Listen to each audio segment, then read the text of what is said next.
But it originally started out as a used bookstore.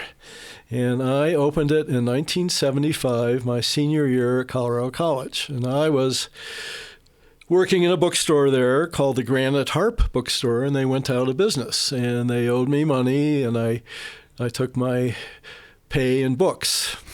And I went to Surplus City, where they had these great ammunition cases for 29 cents each. They were beautiful pine boxes, and just take the bullets out, and I would hammer them together and put them on cinder blocks. And I had a little house at 519 North Tejon. I had the front 2 rooms.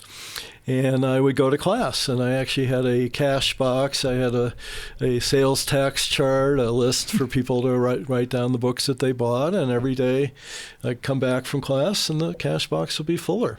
And you weren't a business major. You weren't an English major. Mm-mm. But I ended up, doing it. Now, a lot of business in my family background, so I guess it was part of what I did growing up. My father and his uncles, or my uncles, his brothers, and his father started the first discount store in the United States, believe it or not, called the Miracle Mart. And anyhow, so I opened up this used bookstore, and then a couple of years later, the space where I am right now, 324 North Tejon, opened up. It was a radio supply store.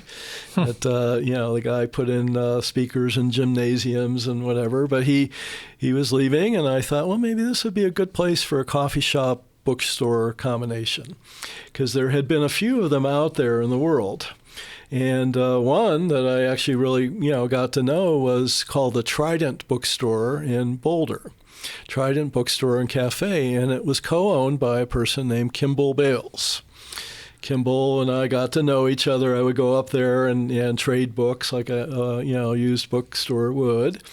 And he said, you should open up a little coffee shop and let me show you how to do this. It's not that hard. And, I learned about all that.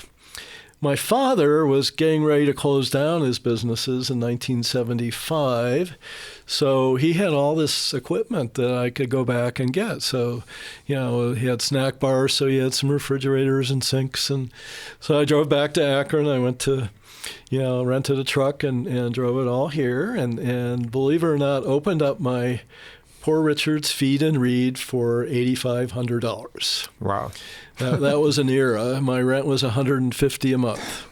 Although after being successful for a couple of years, the landlords doubled it to $300 because they said, you're doing so well. We should,